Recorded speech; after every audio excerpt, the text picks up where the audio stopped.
mahasiswa PLP Magang 3 Universitas Sarjana Yogyakarta Mahasiswa.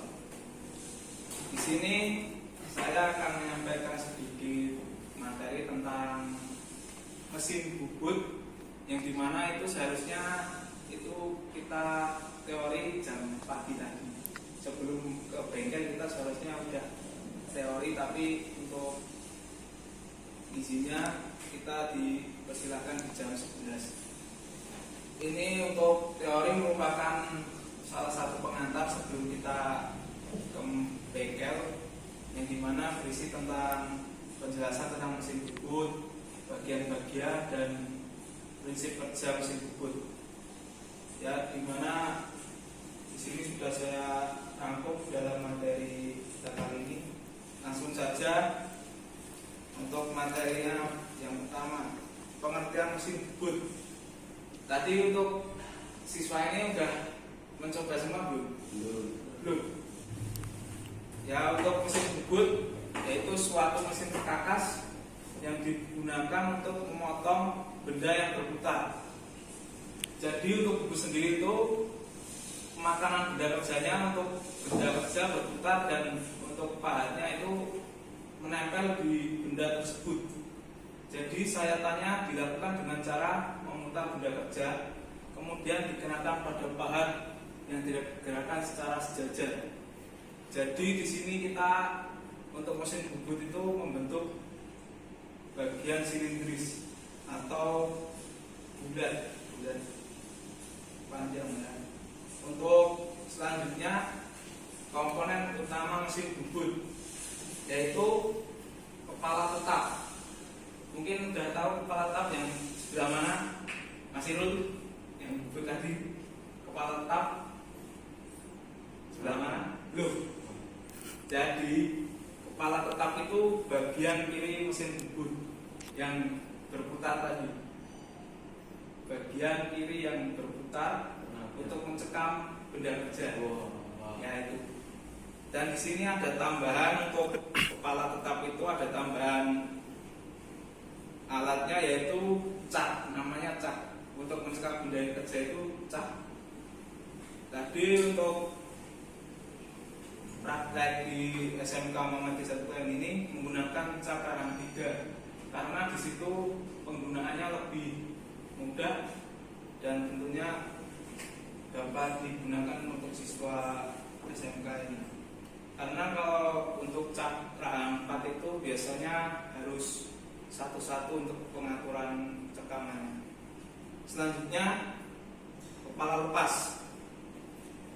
Kepala lepas itu untuk menentukan center dari sebuah pahat, yang dimana untuk letak kepala lepas ini terdapat di sisi kanan mesin bubut. Selanjutnya untuk rumah pahat. Ya, rumah pahat begini bentuknya untuk menaruh pahat yang akan digunakan untuk menyayat benda kerja. Mungkin tadi para teman-teman sudah menggunakan pahat ini ya, yang dimana tadi ada berbagai jenis pahat. Ada yang menggunakan kunci L itu untuk mengencangkan pahat, ada yang menggunakan kunci pas, ada juga yang menggunakan kunci dari mesin itu tersebut. Ya, untuk selanjutnya mungkin alas mesin.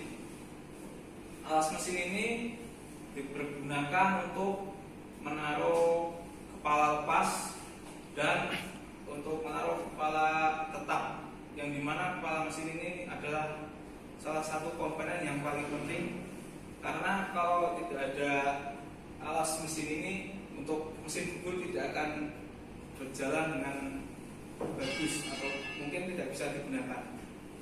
Ya, untuk selanjutnya ada eretan. Eretan itu terbagi menjadi 3, yang dimana yang bawah itu eretan bawah itu digunakan untuk kiri kanan, yang dimana itu untuk pembubutan rata atau silindris. Dan selanjutnya eretan melintang. Eretan melintang itu digunakan untuk mengurangi panjang benda kerja atau biasanya itu digunakan untuk facing. Facing itu yang tadi bahannya mirip, terus sayap depannya itu. Dan selanjutnya untuk yang paling atas sendiri itu eretan atas. Eretan atas ini biasanya digunakan untuk pekerjaan tertentu. Jadi biasanya untuk tirus, yang dimana untuk tirus si eretan atas ini digunakan dengan cara baik. Selanjutnya ada ini salah satu prinsip kerja mesin bubut seperti yang dijelaskan tadi, mungkin Pak Aris sudah menjelaskan. Proses pembubutan adalah salah satu proses pemesinan yang menggunakan pahat dan satu mata potong untuk membuang material dari permukaan benda kerja yang berputar. Ya, ini jadi benda kerja itu dicekam pada tadi untuk cat atau poros spindle yang memiliki rahang di salah satu zona. Sehingga untuk benda kerja tersebut kita setting jangan sampai benda kerja itu mopeng atau tidak center, karena nanti akibatnya akan fatal atau si benda kerja itu tidak dapat berbentuk silinder. Mungkin kalau facing, kalau tidak harus dilakukan itu diameter yang paling besar dulu, karena tadi ada salah satu masalah. Karena kalau yang dibubut itu yang diameter kecil dulu itu ini namanya kurang berhasil, karena itu akan mengakibatkan salah satu benda kerja bisa patah atau rusak. Dan selanjutnya ada jenis-jenis pembubutan. Di sini mungkin dipakai untuk pembubutan facing itu awal dari semua pekerjaan mesin bubut. Pembubutan facing biasanya dilakukan untuk meratakan benda kerja yang sisi paling kanan, atau bisa digunakan untuk mengurangi panjang benda kerja. Ini adalah salah satu syarat untuk pembubutan yang akan dilakukan nanti ke silindris. Yang kedua itu silindris atau pembubutan rata, yang dimana pembubutan rata ini salah satunya syaratnya yaitu tadi benda kerja harus center, dan apabila benda kerja tidak center, pembubutannya akan benda kerja yang tidak rata atau mungkin ada sisa sayatan yang kurang sempurna. Jadi pembubutan rata ini nanti untuk mengurangi diameter dari benda kerja tersebut, yang dimana benda kerja yang awalnya 48 mm itu bisa dijadikan sesuka hati yang membuat job tersebut, atau bisa mengikuti job fit yang sudah dibuat oleh guru masing-masing. Dan syarat dari silindris ini jangan sampai benda kerja itu kita pembubutannya dibolak-balik. Jadi seperti yang diterangkan Pak Aris tadi, benda kerja apabila sudah cekam itu selesaikan dulu yang bagian yang tidak disekam. Jadi nanti pekerjaannya akan berjalan dengan baik dan tentunya mendapatkan hasil yang sempurna. Selanjutnya pembubutan alur. Pembubutan alur ini dibuat untuk membuat sayatan yang mungkin lebih kecil ukurannya dari ukuran silindris, atau biasanya disebut dengan pembubutan yang mengurangi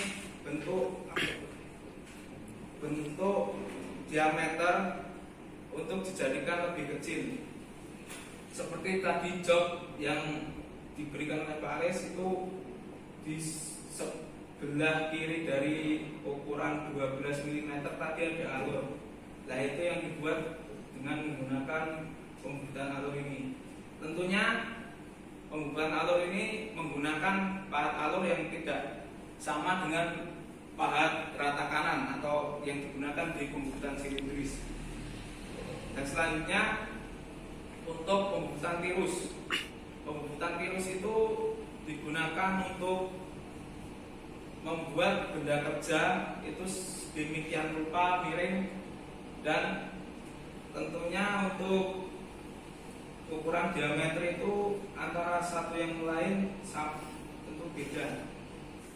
Ya, mungkin materi dari saya itu saja. Apabila dalam penyampaian kurang jelas, kurang bagus, saya mohon maaf. Wabillahi taufiq wal hidayah. Wassalamualaikum